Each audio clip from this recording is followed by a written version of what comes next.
of climate protection are still there, even though they might not take to the streets. The Research Institute for Societal Cohesion has found out that 83% of the people are concerned that natural disasters will increase in numbers due to climate change, and 71% of the population hold the view that politics should do more in order to fight climate change. So the people are out there. And another aspect is that they're not only there in Germany, but also throughout the EU. So most EU states say, or citizens say, that the EU should become climate neutral. And the governments, however, are obliged to climate protection anyway. They all signed the climate agreement. Germany, for example, has set itself some climate goals that it has to stick to. So it doesn't matter how many people take to the streets at a point of time. So the governments are obliged to protect the climate and to take climate protection measures. And what Bill has also shown quite well is that time is running out. And this is quite clear when it comes to the climate crisis. There are some tipping points and ahead of us, and it's important to act now. This is why the topic is still quite urgent. And I also find it very important that it's not really an honest social or economics policy without any climate protection. It's dishonest to act as if other topics would be more important, because all these aspects are connected. I already mentioned that social injustices increase due to climate crisis. This means that you have to take into account social policies, and when it comes to climate policy, all the markets need to be climate neutral in the future. And if we do not go ahead, then of course we will not have a good economics policy.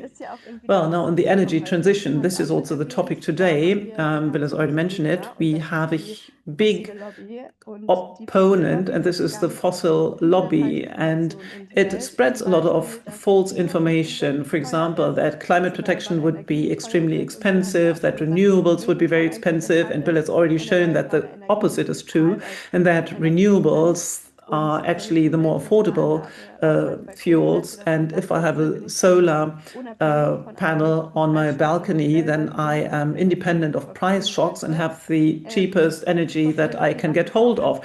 The fossil fuel lobby also says that the lights might go out if we would not use fossil fuels, even though we already see today that more than 50% of the electricity in the EU comes from renewables. And many lobbyists say it's quite unsafe or unstable when it comes to renewables. However, we see the opposite. Through renewables, we become more independent from autocrats like Putin, for example, and sun and wind energy will always be there. This is basically the safest energy source that we could find. And the carbon footprint is also a very good symbol for how much the fossil lobby tries to divert attention from them, because the carbon footprint was an invention of one of the fossil fuel representatives in order to divert attention from the fossil fuel companies towards the individual and say, okay, the individual is responsible for climate protection.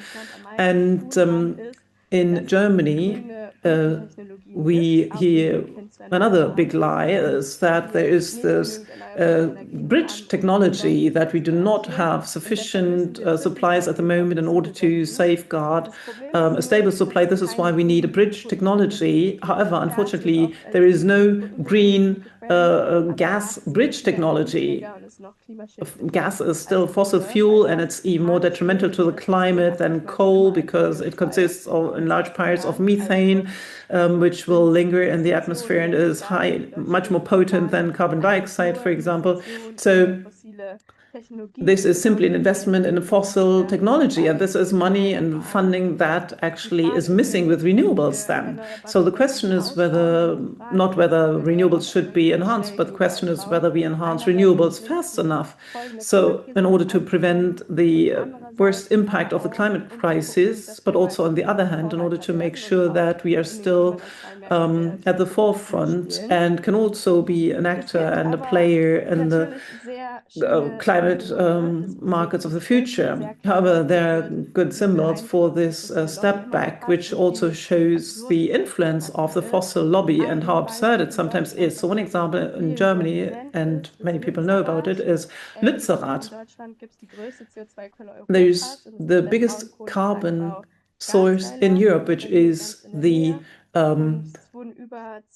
pit in Garzweiler. And many villages had to be destroyed just for our energy supply. And then the last village, which was still there, was supposed to disappear as well. And if the coal under Lützerath would have been extracted, then our climate targets would have shifted to some future date. And then people came together to this very remote place and fought against this fossil lobby and the fossil corporations. And the interesting thing is that the coal that was supposed to be extracted there is still underground. And at the time, the argument was that this coal was needed urgently for the supply safety, and this is why it was much more important than the interests of people, of the climate, and whatever. However, today we see that it was not necessary for our power supply. And now we have another symbol in Germany, which once again shows that that there are these false narratives. And this is Borkum, which is a North Sea island close to the Netherlands. And there, next to the global heritage of the Wattenmeer, they want to extract gas, which is a catastrophe for the Wattenmeer and the animals living there, the whole ecosystem there. And on the other hand, it's also a catastrophe for the island of Borkum, because when you extract gas, the seabed might go down, and this might lead to earthquakes, and also might have an impact on the groundwater supply. And this is why we organized a protest recently and also had a summer camp in Borkum. And with hundreds of people, we demonstrated against this fossil project. And there the argument once again is that we need this gas for our supply safety because there are not sufficient renewables. However, the figures show quite different things here, because next to Borkum, there's not much gas. I mean, it's less than 5% of the energy need that could be covered with the gas from Borkum. So this is really, once again, a fairy tale of the fossil fuel industry. And, well, once again, it mobilized hundreds of people because it became quite clear how absurd the whole narrative is. And similar to Lützerath, we came together with the people on the ground, with the local people, and together with tourists and people who are enthusiastic about the nature there. And so it's quite a broad alliance that we have formed there.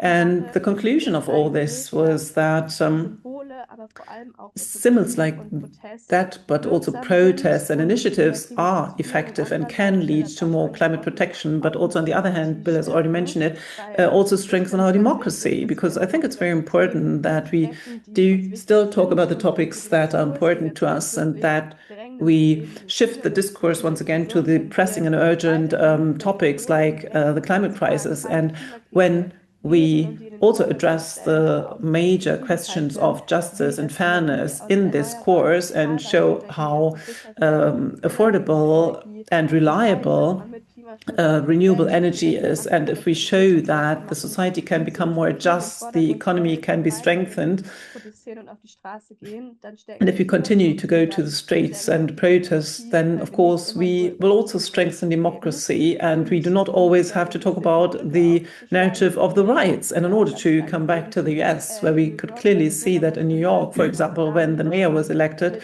a few days ago, that utopias and a positive future vision and clear demands can also achieve results despite the president. You can create hope internationally even, and so we can also learn a lot in our movement that utopias should be put to the forefront. So thank you very much, and I'm looking forward to your questions.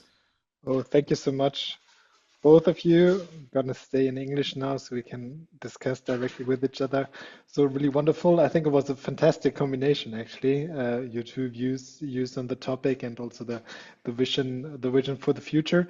We're gonna go into the questions now, and we got quite a few very good ones. We won't go through. I can't be going through all of them, but the top question is actually two questions, one from Marcus and one from Beate, and they both asked at the end the same question. So how can we encourage more people to be a real part of the energy transformation? So when it comes to heating, when it comes to you're producing solar energy yourself with very cheap energy, and also by voting for parties and Democrats that small d Democrats that support climate action. So maybe first to Bill, how can we and how do you convince people to be part of that?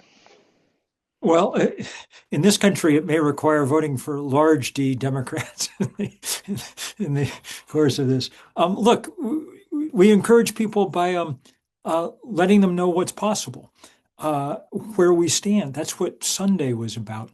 A beautiful example is one that we're drawing from Germany in America right now. And that's this explosion of what, at least in this country, we're calling balcony solar. There are several million Germans who have stuck something on the railing of their apartment balcony to generate power, and it's getting 20% of the power they use, something like that. So a pretty big thing for a pretty small investment. That's illegal everywhere in the US, except in the state of Utah, of all places, which passed enabling legislation in March because, as the Republican libertarian state senator who proposed it said, if this is good enough for the people of Stuttgart, it's good enough for the people of Salt Lake City. And so now there's lots of people in Utah putting these things up. And it's a beautiful example of how, it's something that everybody can see and understand. Utility rate policy, that sort of thing is difficult to understand. But the idea that you can hang something from the balcony of your apartment that produces a quarter of the energy that you're using in your home, that makes immediate sense to everyone. And so we now have something like 15 or 20 state legislatures in the US that I think will legalize these things before next year is done. That was one of the big pushes of Sunday. But I think we need to keep going from that. If I were a politician, and I am an organizer, not a politician, one of the things I'm going to keep repeating over and over and over in the year to come is that beginning on the 1st of January, everybody in the country of Australia is going to get 3 free hours of electricity every afternoon because they've put up so many solar panels across the country that they have a huge surplus of energy every afternoon. And that means that you can charge your EV. It means you can run your washing machine and your dishwasher. It means if you go buy an inexpensive storage battery, you can fill it up with free electricity and run your house all night. Everybody in the world understands that that's a good thing that they would like to have too. And there's nothing special about Australia. They just did the work, put up a lot of solar panels. Germany doesn't have as much sun as Australia, but it's got more wind. The US has lots of sun and lots of wind. The closer we get to the equator, the better the sun works, on and on and on. So this is the idea that you could get free electricity every day. I mean, that will strike a note in human brains across the planet as we get the word out about it. It's one of those things that illustrate the incredible possibility of this moment. Thank you. And actually, I think it's super interesting that you say that, and I think that connects very well with Mara as well, because the discussion is also that it actually needs quite a lot of people to install like all this solar capacity. So there, at least in Germany, there's a big lag. So if you want to have a solar and not able to install it yourself, it's really hard to find technicians for that. And I think Mara, you started last year, or there was a closer cooperation with the trade unions, and I think this is also something I wanted to ask Mara in general, is like about starting to have coalition with partners that historically have not been that close to the climate movement. So how's that going, and is that maybe a way to find those majorities that are there, but kind of activate the majorities, I would say. Yeah, we need everyone for climate justice, and I think it's very important to get everyone in one boat. And in Germany, we did a really cool campaign with bus drivers because, as for the future, we always say that there need to be more buses and more trains, and we need to change the way where we get from A to B. And then we realized, oh, the working conditions from bus drivers are really bad, and they actually can't drive more buses and do more hours because the working conditions are so horrible. And then we decided, okay, let's work together because they also want to live on a planet that isn't burning. So we protested together and said, okay, we both want more buses, but we also want better working conditions. And I think through that, we really reached a lot of people that we haven't reached before because we did it really well that this is also a question about justice and that climate protection really influences all things of our life. And to the question from Beate, I think it's really important that we always like spill the facts. For example, with the bus drivers, that we always be like transparent and say, okay, we need better working conditions and more buses. And I think it's the same with like solar panels instructions. Like a lot of people can get jobs, good jobs from solar panels, and I think we also need to link like these things and say that there could be more justice and there could be a cleaner planet. Thank you. And actually, so because you said, Bill, you said the example of Australia, and I think Sarah probably has followed the discussion as well, that actually there was the Green Party conference here in Germany over the weekend, and the party passed a program that included 600 hours of free solar energy, so a year, which is exactly what Australia did, and now we have so much, and now we have a big discussion about that we need to basically uninstall those balcony solar systems again because there's now too much energy at some point. So giving it away for free is it's a much better use, and it gets people especially is a good thing for people on the lower income ladder that don't have that much because they get the energy for free, and that's a good thing against energy poverty. So it's great to see that how that also connects. And then just want to go to a second question I have here. We have here from Harald, but also from many others, because and also Mara said social justice, and Harald says, for example, in the introduction it was said that the cheap solar energy is offered mainly due to production in China, but this strengthens the position of an autocratic system that is threatening its neighbors. Don't you see a conflict in supporting renewable energy by supporting a repressive regime? So Bill, how do you think about that in regard to China, and also working conditions in China, obviously, in many parts, especially in the western parts of the country, are super bad and close to slavery. So what's your view on that, and how do we also morally connect this? It's a perfectly good question. I'm well aware that if I had spent my life doing in China what I've done in the US, I would have spent my whole life in jail. So I'm no enormous fan of the Chinese system. On the other hand, I think they've rationally looked at the world around them and begun to figure out what the 21st century needs. China has developed clean energy in large part because their own cities had become unlivable. And the leaders in China understood that their legitimacy was undermined by the fact that you couldn't see across the street in Beijing. The smog was so bad.